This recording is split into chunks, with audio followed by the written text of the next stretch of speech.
sua misericórdia e graça, abençoe as famílias que estão representadas aqui.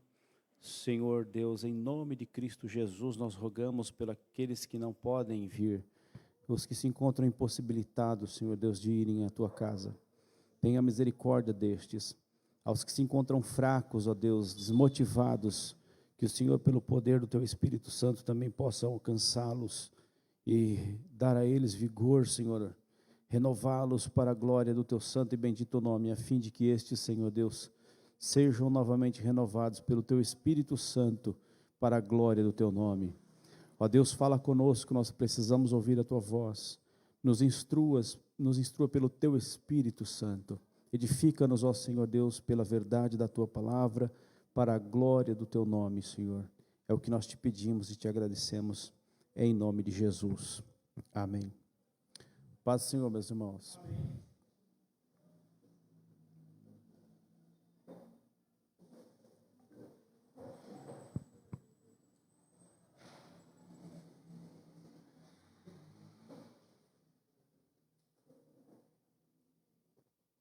Vamos louvar ao Senhor Deus.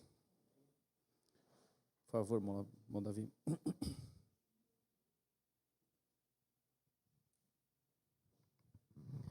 Cumprimento a amada igreja com a paz do Senhor Jesus.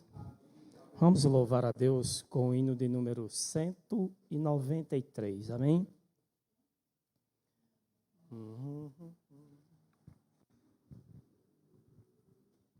Mas aqui é o dó maior, filho.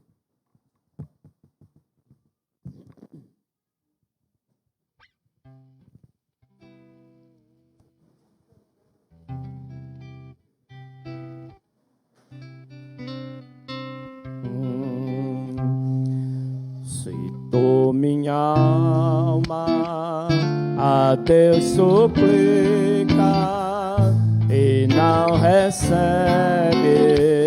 confiando fica em suas promessas, que são muito ricas e infalíveis para te valer. Porque te abate, ó minha alma, e te comoves, perdendo a calma. Não tenhas medo, em Deus espera, porque bem cedo Jesus virá. Ele intercede por ti, minha alma, espera nele com fé e calma. Jesus de todos teus males salva e te abençoa dos altos céus. Porque te abate, ó minha alma, e te comoves, perdendo a calma. Não tenhas medo, em Deus espera, porque bem cedo Jesus virá. Terás em breve as dores findas, no dia alegre da sua vinda. Se Cristo tarda, espera ainda mais um pouquinho e o verá. Porque te abate, ó minha alma, que te comoves, perdendo a calma. Não tenhas medo, em Deus espera, porque bem cedo Jesus virá. Aleluia. Mais um, pastor? Recolhido, não? Vamos louvar a Deus com mais um hino. Neste louvor recolheremos dízimos e oferta para a glória de Deus, amém? Hino de número 127. Irmão Isaac, Fá maior. Eita, chamou Ezequiel de Isaac.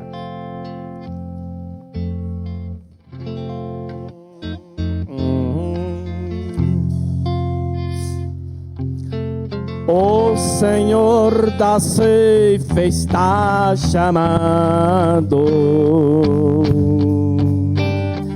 Quem quer ir por mim a procurar? Almas que no mundo vão chorando, sem da salvação participar. Fala Deus, fala Deus, toca-me com brasas do altar. Fala Deus, fala Deus, se alegra tendo ao teu mandar. O profeta Deus se aproximando, considera-se um pecador. Mas o fogo santo queimando torna o teu par ao seu Senhor. Fala Deus, fala Deus, toca-me com brasas do altar. Fala Deus, fala Deus, sim, alegro atendo ao teu mandar. Muitos são os que vão esperando,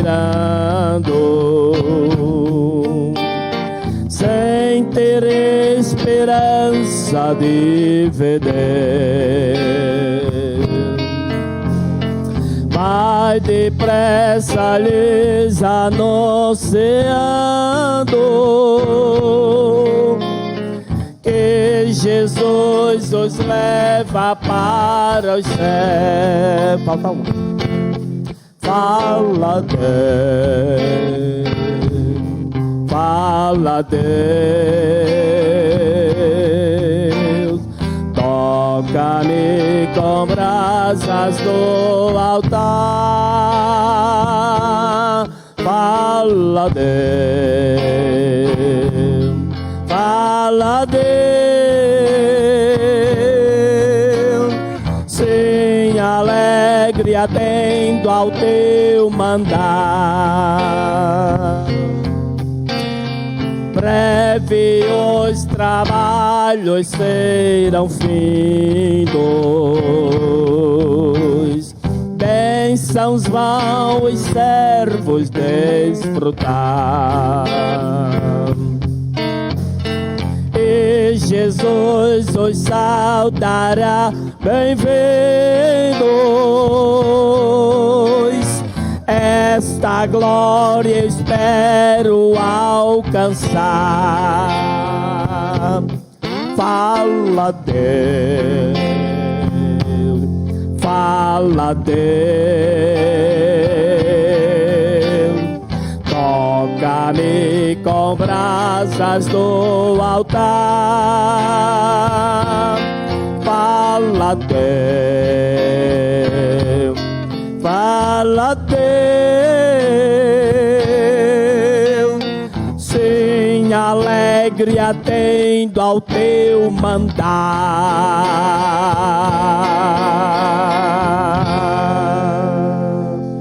Glória a Deus, aleluia. Bendito seja o nome do Senhor. Glória a Deus.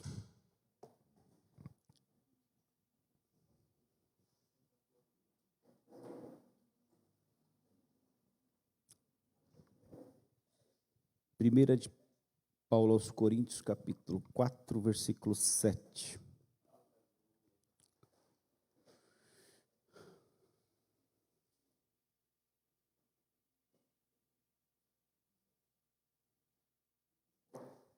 Podeis ficar assentados, meus irmãos. Leitura sentado mesmo. Primeira carta de Paulo aos Coríntios, capítulo 4, versículo 7.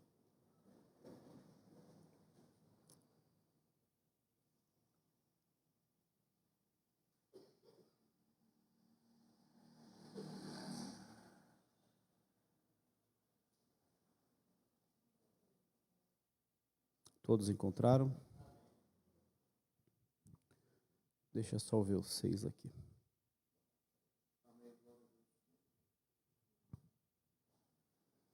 Porque quem te diferença?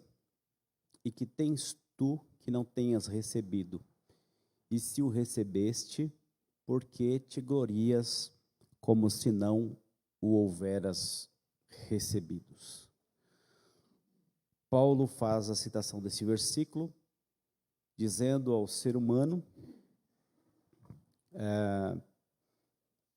que não há nada que nós tenhamos que não tenhamos recebido, certo? E se nós então recebemos, nós não podemos nos gloriar como se não houvéssemos recebidos. Ok? Tudo que temos, recebemos? O que vocês acham?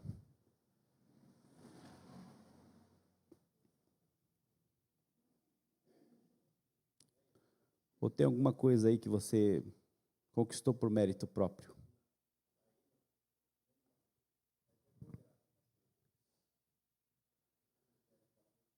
Então, se tudo que temos nós recebemos, então não tem motivo de orgulho de coisa alguma.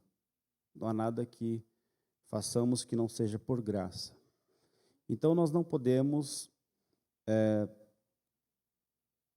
dizer que temos feito alguma coisa e aí Deus, então, por isso deve retribuir a nós. Eu fiz tal coisa, então eu mereço uma retribuição. Não é isso? Romanos 11:35 fala isso. Ou quem lhe deu primeiro a ele, para que lhe seja recompensado? Então, não tem nenhum ser humano que possa comparecer diante de Deus para dizer que tem feito qualquer coisa. Tudo que fez, fez por causa da graça. Não existe mérito no fazer, né? Isso é a introdução do que queremos falar aqui em poucos minutos sobre a graça somente. Ontem foi comemorado, 31 de outubro, né? Os 506 anos da Reforma Protestante. Hoje, então, é o dia seguinte. E nós temos ainda essa fala e a da quarta-feira que vem, permitindo o Senhor Deus, para encerrarmos. Mas hoje, aquela que eu acho que é a mais difícil de lidar, como eu mencionei, não sei se vocês assistiram,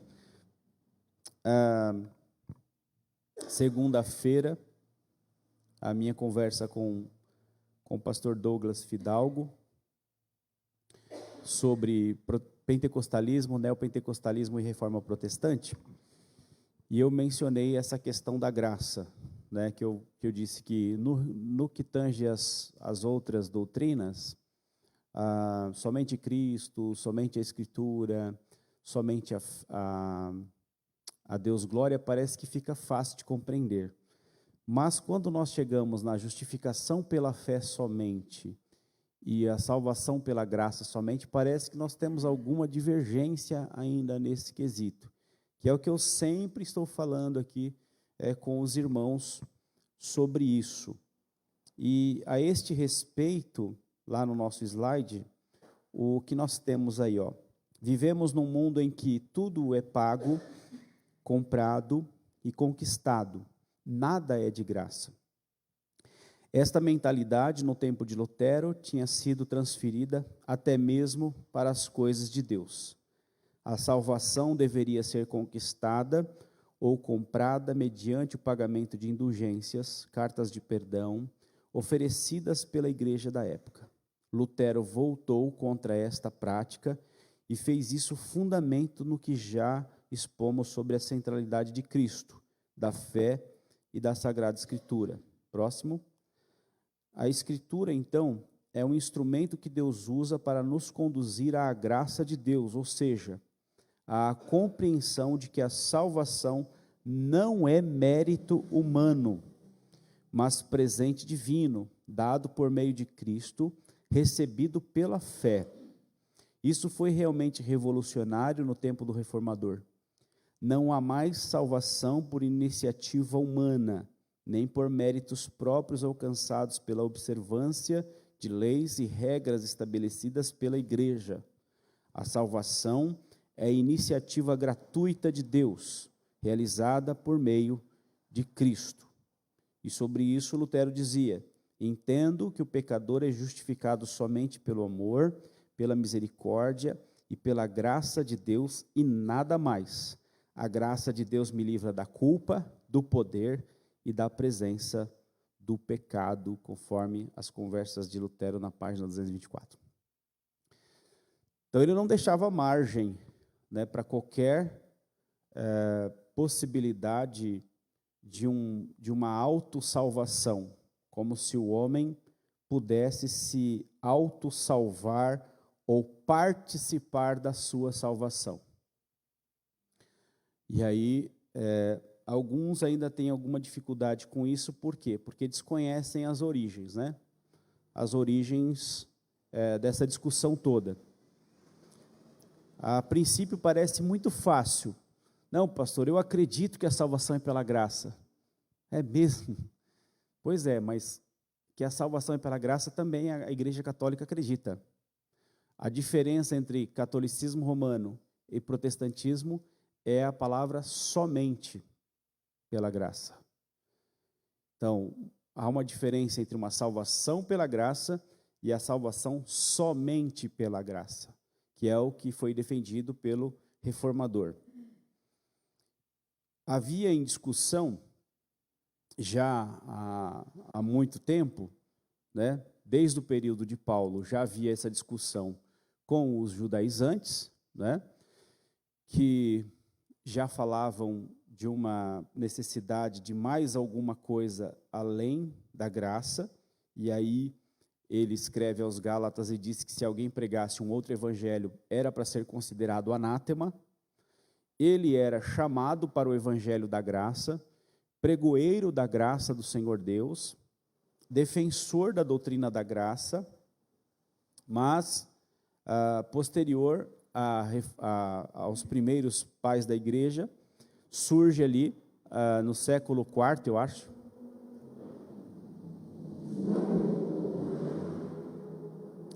Agostinho de Hipona, conhecido como Santo Agostinho. Agostinho tem uma discussão sobre um argumentador que tenta discutir sobre isso também com relação à força humana para ser salvo, ou inclinação do homem para se salvar, ou necessidade do homem participar da sua própria salvação, conhecido como pelagianismo, que era um herege chamado Pelágio, que tentava dizer que o homem nascia bom, e que ele, então, era corrompido no decorrer da vida, não é? Então, deste modo, ele poderia manter nele alguma inclinação para aceitar a Jesus. Claro que Agostinho vai rebatê-lo, e ele vai rebater isso veementemente, e para isso existem 2 livros que estão à disposição de quem quiser, tanto na mídia gratuita, os PDFs, né, para download, como também foi produzido pela Paulus 2 exemplares que chamam Graça 1 e Graça 2, de Santo Agostinho. Nesses 2 livros, 2 tratados, Agostinho vai expor e rebater os seus opositores, não só Pelágio, mas outros opositores que fazem oposição à doutrina da graça. Posteriormente, surge o semi-pelagianismo, que vem de Cassiano. Cassiano ou cassianismo é uma doutrina também que diverge um pouco do pelagianismo, mas ainda assim tem um pouco daquela antiga, daquele antigo veneno, né, de dizer que o homem pode cooperar com a sua salvação. E aí, o cassianismo, que é semi-pelagianismo também, vai ter seu lugar na igreja também. No período de Lutero, existe um homem chamado Erasmo de Roterdã, que é um humanista. O Erasmo de Roterdã também acreditava que o homem nascia bom e que ele também podia manter alguma virtude nele. Deste modo, houve muita influência do humanismo dentro do catolicismo romano daquele período. E eles, quando vão rebater a doutrina do sola gratia da reforma protestante, eles vão ter dificuldade de dizer o que é a salvação pela graça somente. E eles vão ter dificuldade com o livre-arbítrio, vão ter dificuldade de afirmar o que significa ser salvo somente pela graça. Por quê? Porque eles têm dificuldade de lidar com a regeneração. Porque se o homem precisa ser regenerado para crer, então qualquer obra que vem posterior a isso é obra de Deus. Se o homem tem cooperação na sua própria regeneração, é semi-pelagianismo. A isso tem uma resposta de Calvino que diz assim: certamente obedecemos a Deus com a nossa vontade, mas é com uma vontade que Ele formou em nós. Assim, aqueles que atribuem qualquer movimento apropriado ao livre-arbítrio à parte da graça de Deus, não mais fazem do que arrancar o Espírito Santo. Paulo declara, não que uma faculdade de vontade foi dada a nós, mas que a própria vontade foi formada em nós. E ele cita Filipenses 2,13. Vamos ver. Filipenses 2,13.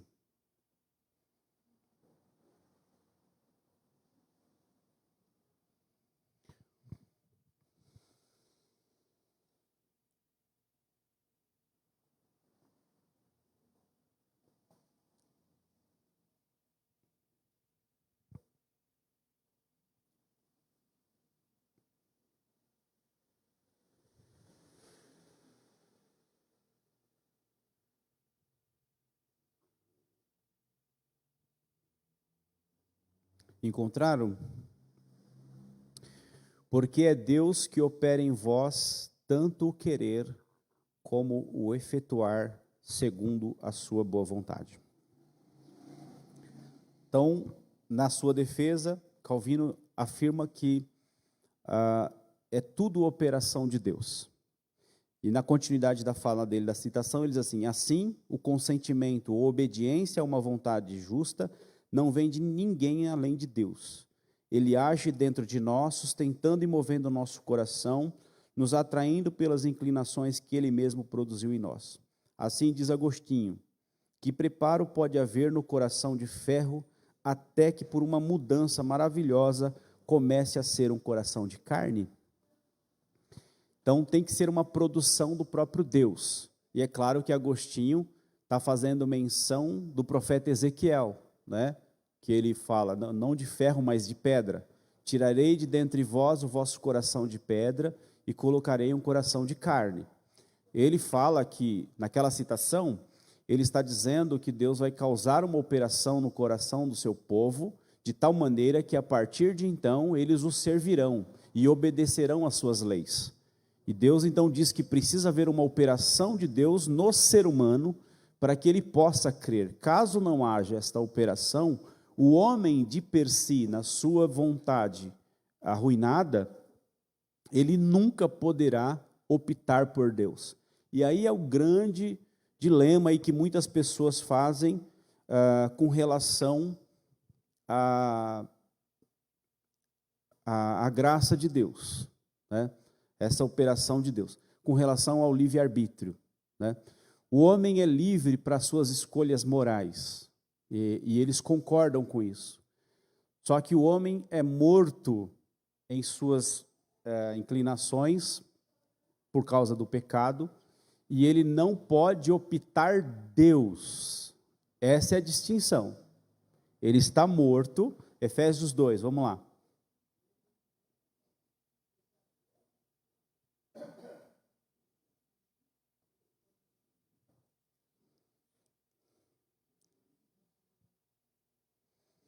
Se nós conhecêssemos a doutrina da graça, a gente nunca ficava tentando defender pecador, irmão. Que a gente, tem alguma coisa boa aí, só falta ser crente. Pois é, só falta tudo, né? Não, é uma pessoa boa, de bom coração, e não sei o quê, e tal. Se isso for alguma coisa, Cristo foi um idiota de ter morrido na cruz. Se o homem pode alcançar qualquer coisa sozinho, Cristo foi um idiota. Porque se ele precisou morrer de forma violenta, podendo o homem, de alguma maneira, alcançar sua própria salvação, foi em vão a sua morte. Efésios 2.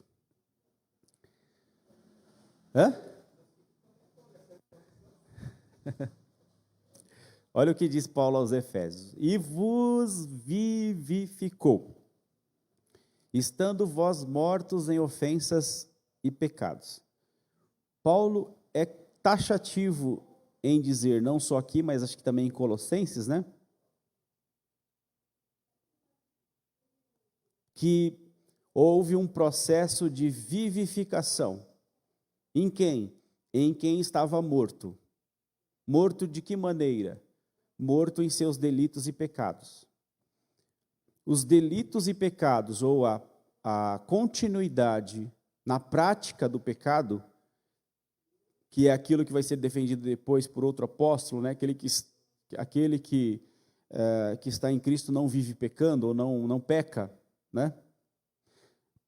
Ele está dizendo dessa prática, porque quem está na prática do pecado, ou seja, quem não percebe que pratica, ainda está morto. Estado de morte é isso, é alguém que está praticando sem perceber o que faz. Aquilo não lhe causa nada. Aquilo é a sua vida comum e a sua prática cotidiana. Isso é estar morto em delitos e pecados. 2. E aí a referência que Paulo faz à metáfora da morte não é sem sentido, correto? Se é para usar um termo inferior, ele teria usado, mas quando ele usa o termo morte, é justamente para dizer claramente o que significa o estado humano sem Deus. Ele está em estado de morte. 2. Em que noutro tempo andastes, segundo o curso deste mundo, segundo o príncipe das potestades do ar, do espírito que agora opera nos filhos da desobediência. Ele diz para os Efésios que eles também andaram, né, nesse mesmo modo, outrora, que eles estavam seguindo um curso de mundo. Então, por que está morto? Porque ele não pode mudar o curso. Ele está seguindo um curso. Qual curso? O curso do mundo. Ele está seguindo o fluxo do mundo. Seguindo o fluxo do mundo é porque ele não pode ir contra esse fluxo de mundo. Não é? Como é que você sai de um fluxo de mundo de pecado? Como é que você não põe o chapéu de bruxa no dia do Halloween? Se você segue um fluxo da modinha, em que todo mundo faz isso no mundo inteiro, e aí você também precisa fazer, né? Fazer uma pintura no rosto e dizer que você faz parte, porque isso é fluxo de mundo. Fluxo de mundo é regras impostas de tal maneira, regras impostas sociais, de tal maneira em que você, quando se percebe, já está fazendo. Por quê? Porque você está preso a esse fluxo de mundo, em que o seu status quo, o seu status social, está atrelado a ser quem você é.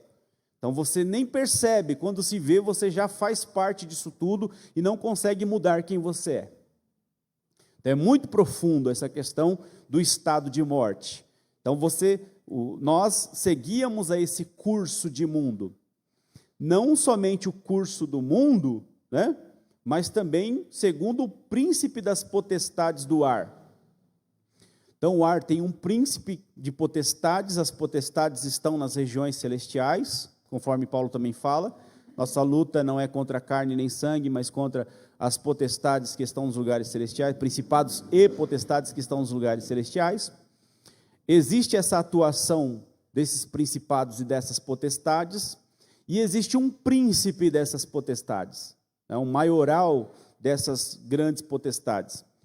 E ele está operando, né, e o espírito que agora opera. Quando ele muda para espírito, essa ideia desse espírito dominador de uma geração.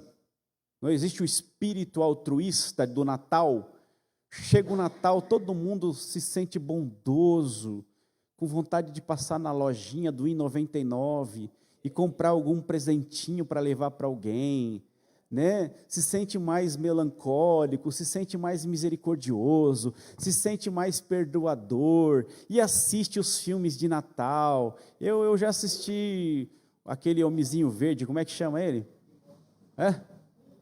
Grinch. Eu já assisti Grinch umas 50 vezes por causa dos meus filhos.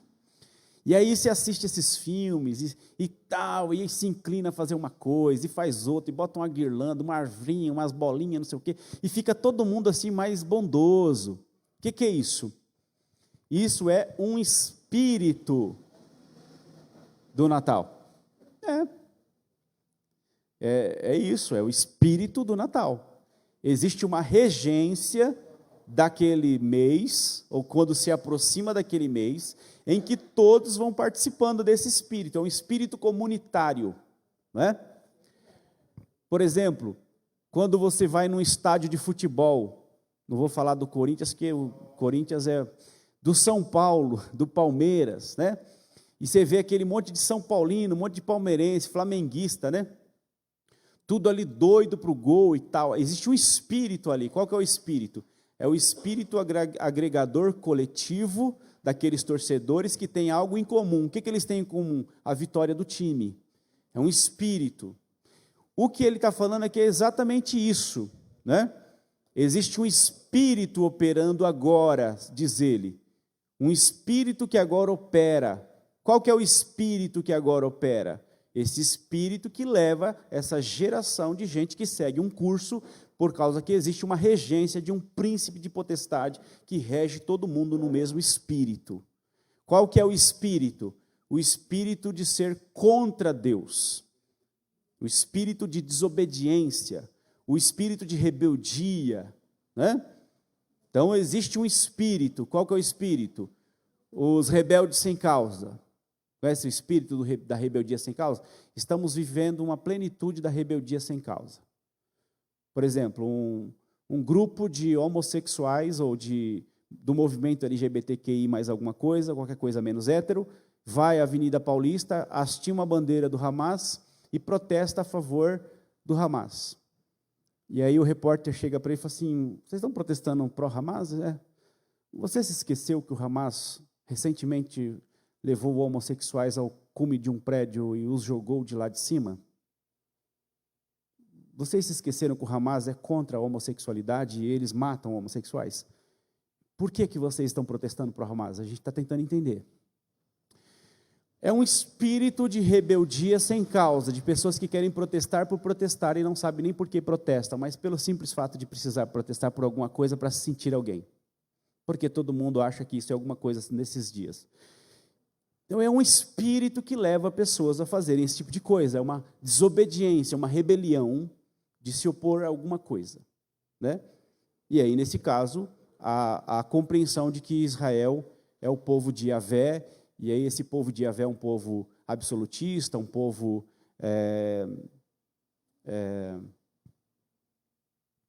ortodoxo, um povo que não é liberal. Então, bora protestar contra essa gente, porque a gente não quer nada disso sobre nós. O espírito que agora opera nos filhos da desobediência, entre os quais todos nós também antes andávamos nos desejos da nossa carne. Paulo fala, de novo, nós também andávamos nisso. Nós também estávamos envolvidos com esse espírito de outrora. Estávamos nós lá, andávamos nos desejos da nossa carne. Então, existe um curso que eu sigo, mas também existe algo em mim. O que ele diz? Olha, existe um curso que leva essa gente, mas existe uma natureza humana que está sendo operada pela carne. Né? Andávamos nos desejos da nossa carne. Os desejos da carne, vocês já sabem o que são, mas estão relacionados com as impulsões do homem caído, daquele que não está pensando em Deus e não está se referenciando a Deus de forma nenhuma. Deus não está por sobre ele, ele está sozinho no mundo e ele é senhor de si próprio e ele é a medida de todas as coisas. Ele mesmo, ser humano, é a medida de todas as coisas, tudo gira em torno dele. Então, esse é o ser humano caído e que a sua natureza produz todo tipo de desejo. Por quê? Porque isso é estado de carne. Estado de carne é o estado animalesco de quem não ouve nada e nem ninguém senão seu próprio desejo, suas próprias sensações e emoções. Claro que vão desencadear desejos para o corpo físico, né? E o ser humano, depois de uma vida de prática pecaminosa, vai trazer para o corpo físico vícios e problemas que estão, sim, presos no seu organismo. E isso não tem como nós dizermos que isso não existe. E às vezes leva-se muito tempo até que haja uma desintoxicação, uma santificação, uma purificação dos vícios que foram trazidos do homem natural para o seu corpo físico. Foram desencadeados problemas para o seu corpo físico até que haja uma libertação, às vezes demora muito tempo, né? De vez em quando alguém pode se ver com a mão leve, né? Querendo pegar alguma coisa que não é dele, metendo a mão numa geladeira que não é sua, querendo pegar um pãozinho de queijo que não é seu, enfim.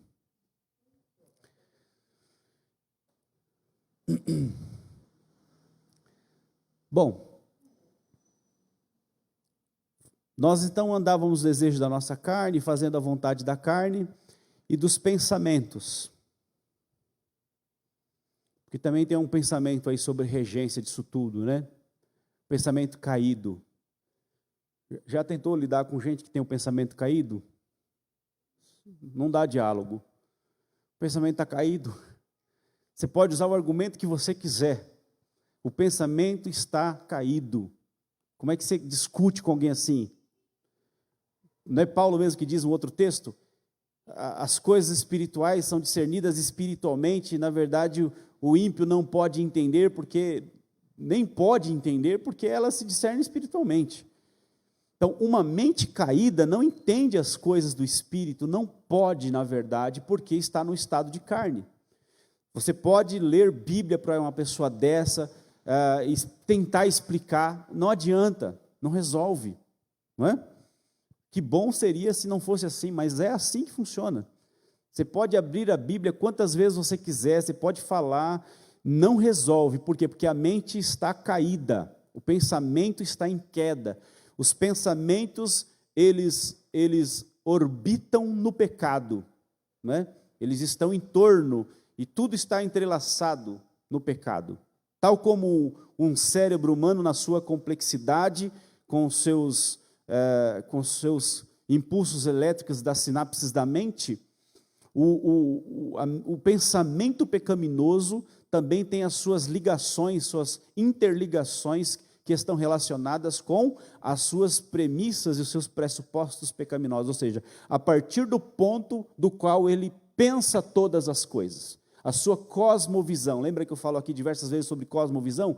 O que é uma cosmovisão? A cosmovisão é uma forma como você lê o mundo, as lentes pelas quais você faz a leitura do mundo, ok? Como é que você lê a família? Como é que você enxerga o mundo? Como é que você enxerga a política? Como é que você enxerga Deus? Como é que você enxerga a sociedade? Como é que nós enxergamos sexo? Como é que nós enxergamos poder? Como é que nós enxergamos casamento? Tudo isso está atrelado a uma cosmovisão. Ou seja, nós temos um arcabouço, um local de sustentação de onde nós aprendemos essas coisas. Às vezes nós nem sabemos como aprendemos, mas aprendemos, nós sabemos. Quem foi que ensinou para nós que família é mamãe, papai, filhinho? Pois é, aprendemos desde pequenininho na sociedade que é assim. A família é composta de papai, mamãe e filhinho. O cachorro entrou depois. Mas nós temos pensamentos que são formados pela sociedade, pela cultura. E nós nem sabemos como é que formamos isso. E a partir desses ensinamentos, desses aprendizados, nós vamos formando as nossas cosmovisões, como é que nós enxergamos cada coisa. E o homem caído em pecado, ele também está numa sociedade em pecado. Por isso que aquela ideia de que o homem nasce bom, ele é corrompido pelo meio, é tacanha, não é pequena, pequenada. Por quê? Porque o meio é composto de homens caídos. Então, logo, é uma coisa que se retroalimenta. Então, o homem está caído em pecado e ele tem inclinações para o pecado. Logo, sua cosmovisão, seus pressupostos são formados de pecaminosidade. E ele não pode enxergar as coisas senão através de lentes embaçadas e sujas por causa do pecado. E tudo que ele raciocina e pensa tem viés pecaminoso. Alguém pode estar pensando nesse exato momento: nossa, pastor, como o senhor é exagerado, o senhor é um jihadista, o senhor é um fundamentalista. Fala, não é não. Deixa eu explicar por quê. Porque Deus nos criou com um propósito. Qual foi o propósito para o qual Deus nos criou? Recentemente eu bati nessa tecla aqui. Qual é o propósito para o qual Deus nos criou? Fala não, Davi. Fala não, Oscar. Não, Oscar. Sim.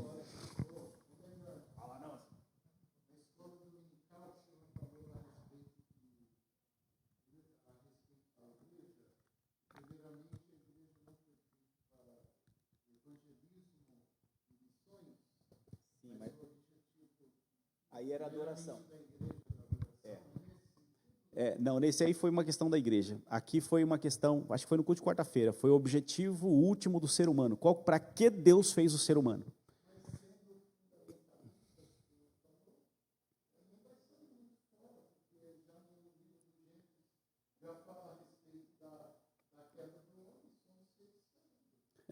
Então, mas qual que é o objetivo do homem? Para que Deus nos fez? Não. Bora, pessoal. Eu falei aqui recentemente, fiquei aqui um tempão discutindo isso com vocês. Não. Fala aí, Anê. Tem problema errar.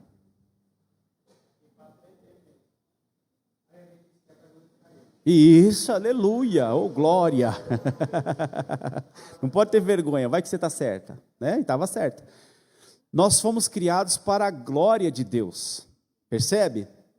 Aí eu não sou fundamentalista, por quê? Porque tudo que você faz que não tem o objetivo de servir para a louvor e glória do eterno é pecado. Se ele nos fez para a sua glória e nós vivemos para a nossa própria glória e o que nós fazemos não está objetivando a glória dele, é pecado. Exatamente. Percebe? Então, a cosmovisão molda tudo. E aí nós vamos pensando tudo sem Deus, sem o objetivo da glória de Deus. E aí a humanidade chega onde chegou. Hoje o meu instrutor do CFC lá, da escola, da autoescola, estava revoltado. Ele passou uns 40 minutos dizendo para mim que viu uma notícia pela manhã de filhos que tentaram arrancar os tubos da mãe doente para ficar com a herança dela. Percebe? Chegamos a esse ponto por quê? Por quê? Porque existe uma cosmovisão caída, distorcida, dos valores do ser humano, de um relativismo que veio para a humanidade, de uma humanidade que Deus não é o seu princípio absoluto, as suas morais estão todas em cima de si próprio. E aí, os valores são todos caídos. A cosmovisão está caída, não tem como você olhar para a família da mesma maneira, você não olha para o outro da mesma maneira. O outro passa a ser um objeto de desejo, no qual você se sacia sem que o outro se sacie também. Você está apenas buscando prazer no outro, e para isso o outro é seu escravo, e você faz com ele o que você quiser. Desde que você seja beneficiado e seja saciado, nada mais importa. É a nossa geração que tem uma cosmovisão caída, uma visão errada do mundo, e assim vai vivendo, e até que daqui a pouquinho o próprio anticristo vem e domina tudo isso, porque isso tudo vem dele.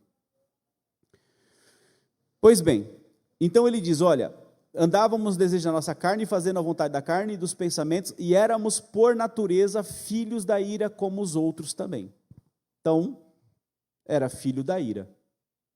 Filho da desobediência, filho da ira. Tem alguma coisa de boa aí? Sobrou alguma coisa legal? 4. E aí ele vem no versículo 4. Mas Deus, que é riquíssimo em misericórdia, pelo seu muito amor com que nos amou. Que é o que Lutero falou sobre o amor, né? Mas Deus, que é riquíssimo em misericórdia, pelo seu muito amor com que nos amou. Ora, se nós estávamos nesse estado, o que intervém no nosso estado? Somente o amor de Deus.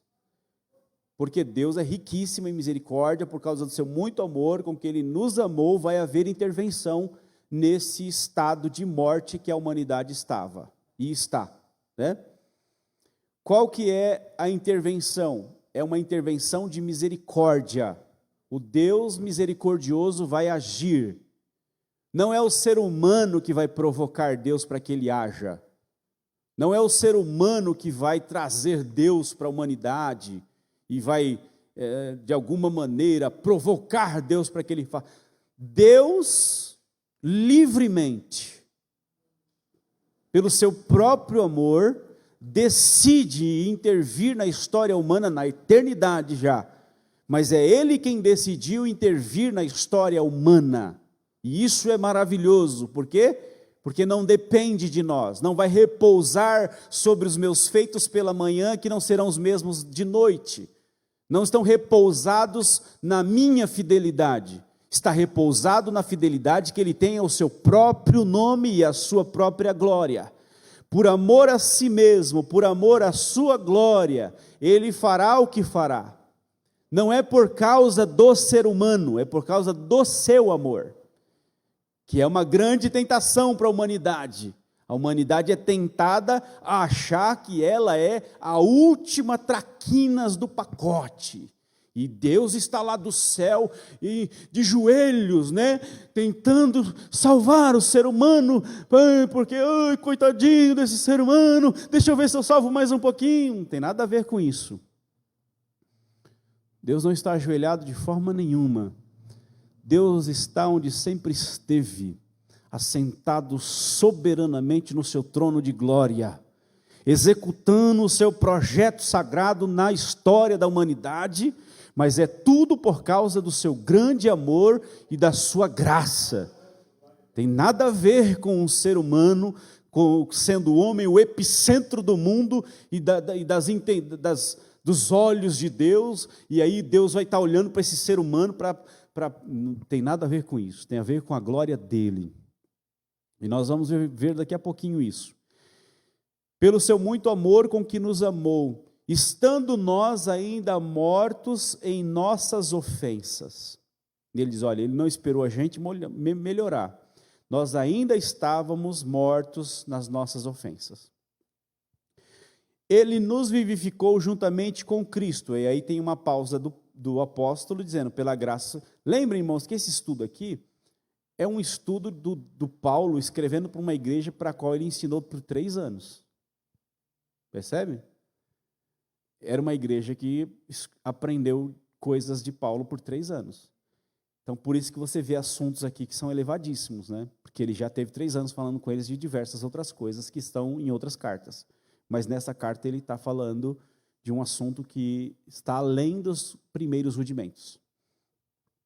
E ele diz, olha, nos ressuscitou juntamente com ele, ou pela graça sois salvos. Ele já faz uma pausa. E eu acho que já disse isso aqui outra vez, que quando eu leio esse texto com esse parênteses aí na sua Bíblia também deve estar, pela graça sois salvos, você automaticamente se pergunta, por que ele colocou isso aqui no texto? Será que isso está no original? Né? Por quê? Porque ele vai falar desse assunto no versículo 8. Então, por que ele antecipou esse tema nos versículos anteriores? Qual que foi a intenção?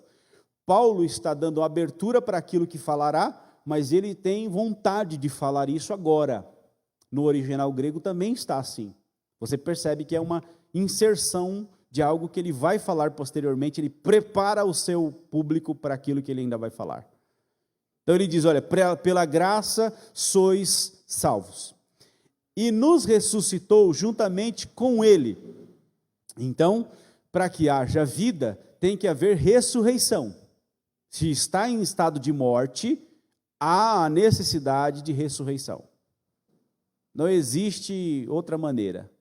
E se existe necessidade de ressurreição, é porque não estava meio morto, e nem estava sonâmbulo, e nem estava dormindo. É porque estava morto. Ressurreição é para mortos.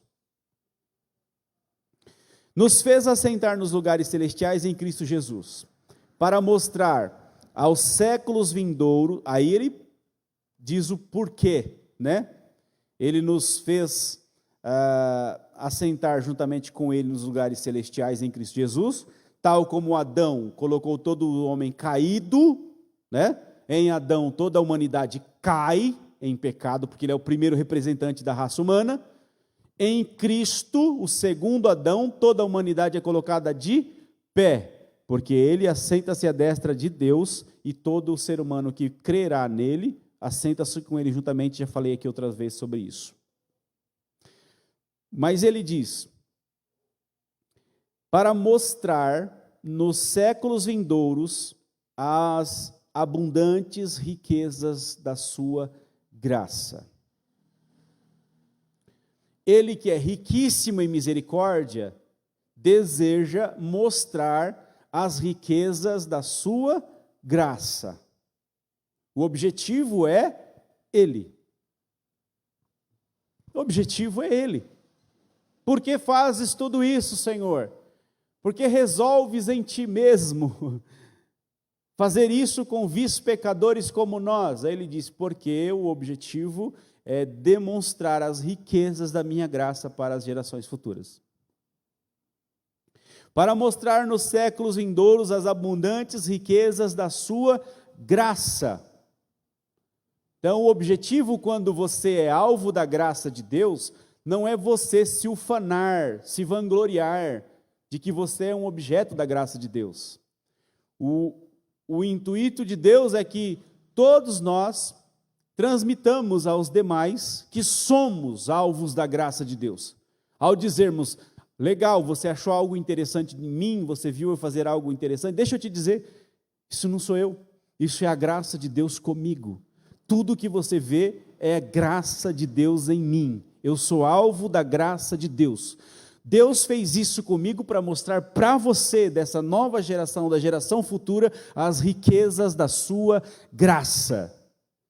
Só que a gente às vezes esquece disso, quer ser fariseu. E quer dizer que fizemos isso por algum mérito, por alguma obra nossa. O abençoado de Jeová, ele agiu com graça em você, era justamente para que as outras pessoas soubessem que você não é nada, a não ser a graça de Deus com você. O objetivo é revelar a glória da graça de Deus. Então, quando alguém olhar para você e falar assim, rapaz, você canta tão bem, você prepara um bolo tão gostoso, você faz uma jantinha tão legal, Você sabe fazer tão bem o que você faz, aí você fala, rapaz, sabe o que é isso? Isso é graça de Deus na minha vida. Porque se não fosse a graça de Deus, nem sei onde é que eu estaria. Se não fosse a graça de Deus comigo, talvez nem vivo estaria aqui. Mas se você vê alguma coisa em mim, é graça de Deus operada, atuante na minha vida. Totalmente graça, para que a glória seja totalmente dele. As abundantes riquezas da sua graça, pela sua benignidade para conosco em Cristo Jesus. E aí ele arremata, né? Por causa da sua benignidade em Cristo Jesus. Ponto. Não é você. É por causa que existe um processo de redenção e o Filho dele está no centro desse negócio. Para mostrar aos séculos vindouros, enfim. 8. Porque pela graça sois salvos, por meio da fé. E isso não vem de vós, é dom de Deus. É dom, dádiva, presente. Ponto. Dom é dom.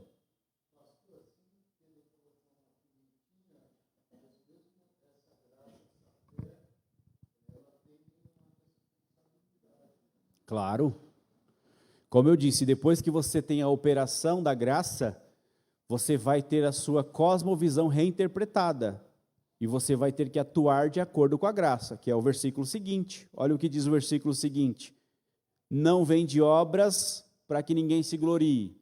Então, todo esse processo é processo da graça. Né? Por quê? Porque Deus está objetivando manifestar as riquezas da sua graça nas próximas gerações. O objetivo dele é revelação de graça. Então não pode ter obra humana, porque se tiver obra humana, a graça dele não será manifestada para ninguém, porque as suas obras vão tomar o lugar da glória dele, e quando você for falar daquilo que você é para Deus, você vai dizer daquilo que você fez. De vez em quando você encontra gente assim, né? Que ao invés de falar da graça, ao invés de dizer que é graça, ele diz que, olha, mas você não sabe o preço que eu paguei. E aí ele roubou a graça de Deus e colocou o mérito no meio, a obra no meio. Ah, rapaz, você está vendo tudo isso que que você viu aqui eu pregar direitinho? Rapaz, você não sabe o preço que eu paguei. É mesmo? E o que você faz com o texto que nós lemos? Se você tem alguma coisa é porque você recebeu, e se você recebeu, porque te orgulhas como se não houvera recebido. Então não é seu preço. É pela graça. E ele diz, olha, não vem das obras para que ninguém se glorie. Por quê? Porque somos feitura sua, criados em Cristo Jesus para as boas obras, as quais Deus preparou para que andássemos nelas. As obras são o que devemos ter posterior à obra operada em nós pela graça. A obra não vem antes, ela vem depois. Aí não temos licenciosidade para o antinominismo. Que é o antinominismo? Gente que não quer saber de lei nenhuma porque é tudo graça. E o próprio Paulo vai discutir sobre isso aqui em outros textos também. Né? Pois não.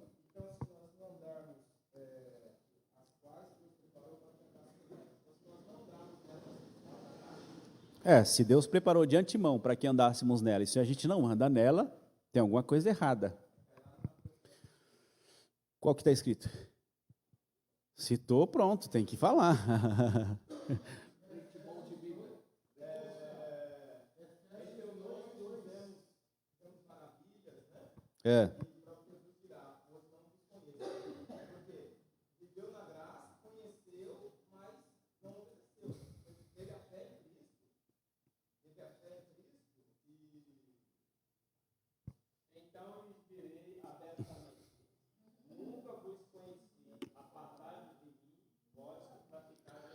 Pois é.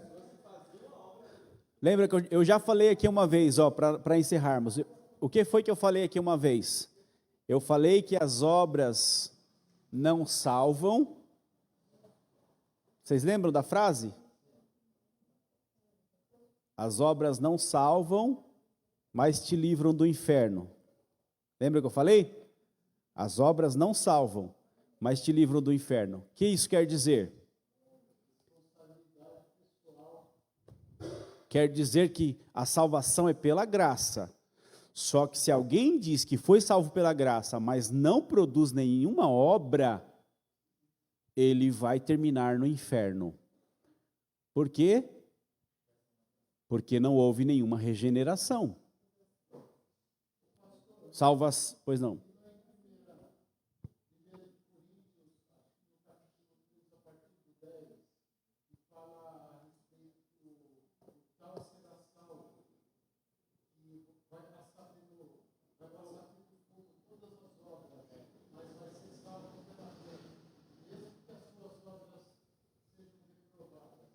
Teria que ler o contexto, mas um texto não pode contradizer o outro. Se nós estamos dizendo, afirmando com o apóstolo Paulo aqui, que não tem como o homem ser salvo por obras, e as obras são posteriores, Paulo não vai se contradizer nesse texto.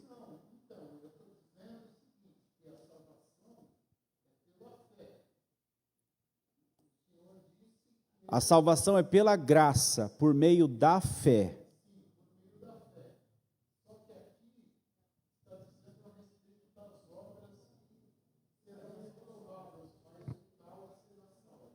Então, tem que ver, nós temos que ler o contexto para saber de quem ele está falando lá. Se é de um ser humano individual ou ele está falando de gerações, né? Não existe obra meritória, de forma nenhuma. Desde o Antigo Testamento, você vai encontrar Deus salvando e justificando pela fé.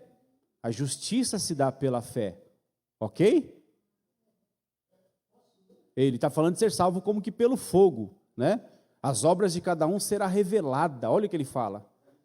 Aquilo que você construiu vai ser revelado como que pelo fogo. O que é que sobra depois do fogo? É o que você possui do mais íntimo, não é isso? O que você possui de mais intrínseco a você é o que sobra. Tem gente que passa por enfermidade, por luta, que não sei o quê, e fala, rapaz, dessa eu não passo, dessa eu não vou sair. E aí passa por um monte de tribulação, não sei o quê, e quando vai ver, está lá, o ser humano.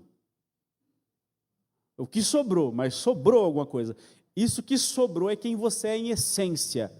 Por quê? Porque tribulação, enfermidade, prova, não destruiu você em essência. Não tem como alguém ser salvo sem essência de salvação. Talvez seja isso que ele esteja falando.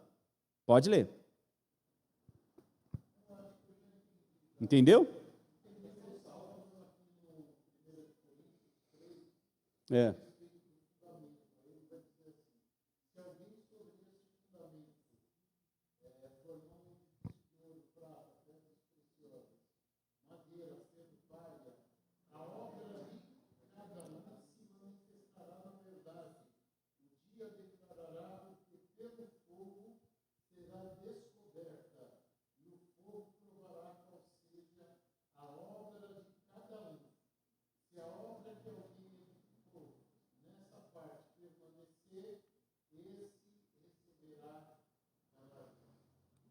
Então ele não diz que vai passar, né? Ele diz que se permanecer.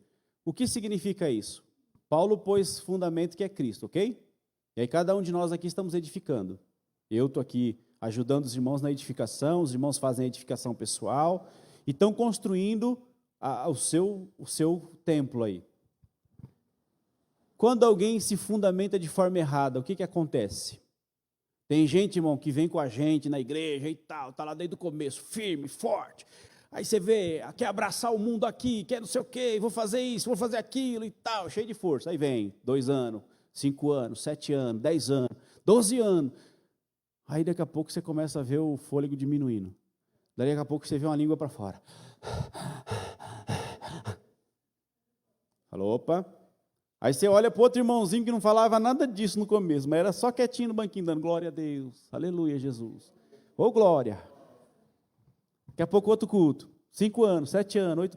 Ô, Senhor, estou aqui, Senhor, miserável pecador que sou, vaso frágil, mas estou aqui, Senhor, glória a Deus, aleluia, Senhor.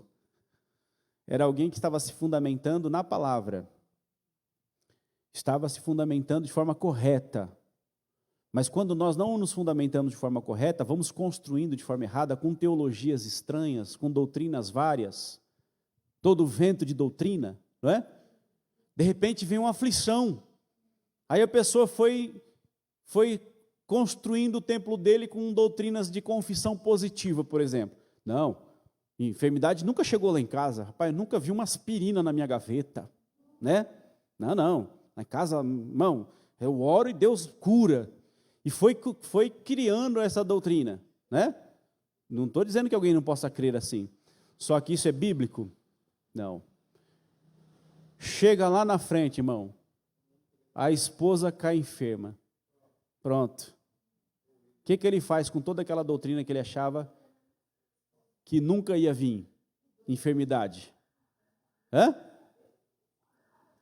Não, nunca vou pecar, o pecado não me atinge, não sei o que e tal. E vai construindo um templo errado, um templo torto, com matéria-prima que não é santa. E vai se edificando nesse negócio, e vai construindo um negócio torto. Dali a pouco, irmão, vem o fogo. E o que sobra? Percebe? Que Deus nos ajude. Salvação é pela graça. Vamos nos pôr de pé.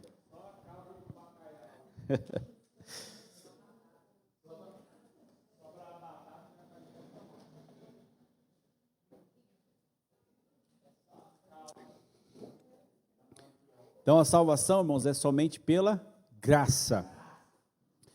Deus resolveu salvar. E não há nada em mim, não há nada em você. É o Cristo. E isso somente na Escritura, não precisa de mais nada além da Escritura. Somente Cristo, através da Escritura, compreendemos que a salvação é pela graça somente, por meio da fé. Fé, nesse caso, na justificação pela fé somente. Não existe outro caminho. Esse foi o método de Deus de salvar o ser humano. De que maneira? Ou qual o objetivo? Para que, por fim, o homem nunca recaia em si próprio. Porque nós vamos ser tentados o tempo inteiro, irmão. O tempo inteiro a gente é tentado a achar que Deus não nos ama mais, a achar que Deus se esqueceu de nós, a achar que por uma falta aqui ou outra ali, não estou dizendo pecado, estou falando faltas. Por falta aqui ou falta ali, a gente acha que Deus está nos punindo, né? Uma coisa não acontece e a gente já fica tentado a achar que Deus virou as costas para nós. Por quê? Porque as doutrinas foram ensinadas de forma errada. Não há nada em nós. O que existe é graça. E se Deus não está falando, ou se eu não estou sentindo alguma coisa nesse exato momento, não é por falta minha, não é por pecado meu. É porque Deus, em sua infinita misericórdia, está tratando comigo. Mas não quer dizer que Ele não vai concluir a sua obra que começou em mim. Eu não estou vendo nada, eu não estou sentindo nada, mas Deus não age assim. Deus age por causa da sua graça. O objetivo dele é a glória dele. Então o que eu penso? Senhor, entendi, não é porque o Senhor está de costas viradas ou porque o céu está de bronze, eu entendi. É porque se o Senhor age objetivando a sua glória, quer dizer que nesse exato momento a sua glória está sendo preparada. Então deixa eu aguentar quietinho, porque o seu nome vai ser glorificado. E é isso que importa. Porque o Senhor me criou para a sua glória. Logo, eu não estou indo contra a tua glória. Eu não estou pecando contra a tua glória. Eu estou te servindo. E tudo é feito pela graça. E se o Senhor está me dando graça para superar todas essas coisas, quer dizer que mais cedo ou mais tarde a sua glória se manifestará. É isso que importa. Talvez você não esteja entendendo nada, mas é pela graça. A graça de Deus está operando em mim e em você, senão a gente não estava resistindo. Mais cedo ou mais tarde, nós veremos o porquê de tudo isso. Nós veremos, por quê? Porque vamos ser colocados em situação para, por fim, dizer: está vendo o que Deus fez? Graça. Tudo que Deus fez eu passei, por quê? Por causa da graça. Qual que é o objetivo? Para que você juntamente comigo possa glorificar ao Todo-Poderoso que fez todas essas coisas. Senhor, em nome de Jesus, te agradecemos por tudo, continuamos rogando pelos nossos irmãos enfermos. Senhor Deus, te louvamos sobretudo por causa da tua graça. A tua graça nos foi manifestada e nós cremos nela, Senhor Deus. Nós cremos em seu Filho Jesus Cristo, por causa do teu grande amor, na manifestação do teu Espírito em nós, que aprouve ao Senhor revelá-lo a nós por causa da tua bendita graça. Nós nada fizemos para que o Senhor fizesse isso a nós. O Senhor, na sua infinita misericórdia, Senhor, resolveu em si mesmo se revelar a nós, quando nós ainda não perguntávamos por ti. Cada um de nós estava andando errante pelo seu próprio caminho, cada um de nós buscava seus próprios desejos, suas próprias necessidades, ocupados demais com a sua vidinha pífia, Senhor, quando o Senhor, na sua infinita misericórdia, se inclinou, Senhor Deus, em graça, para nos salvar, manifestando a Jesus Cristo em nós, e aqui estamos, Senhor Deus, por causa da sua operação gloriosa, e é por isso que estamos te louvando, Senhor, porque isso provém de ti, e isso nos dá segurança, que o Senhor, que começou boa obra em nós, a aperfeiçoará até o dia de Cristo Jesus. O teu Espírito Santo, Senhor, que o Senhor também nos deu, está conosco, e continuará conosco até a consumação dos séculos. Ele está, Senhor, nos preparando para apresentar a Jesus Cristo uma noiva sem ruga, sem mancha, sem mácula, e assim, Senhor, nós estamos para a tua glória. Nos ajude, Senhor, a continuar crendo assim, glorificando o teu nome assim, porque o Senhor é quem fez todas as coisas para a sua própria glória.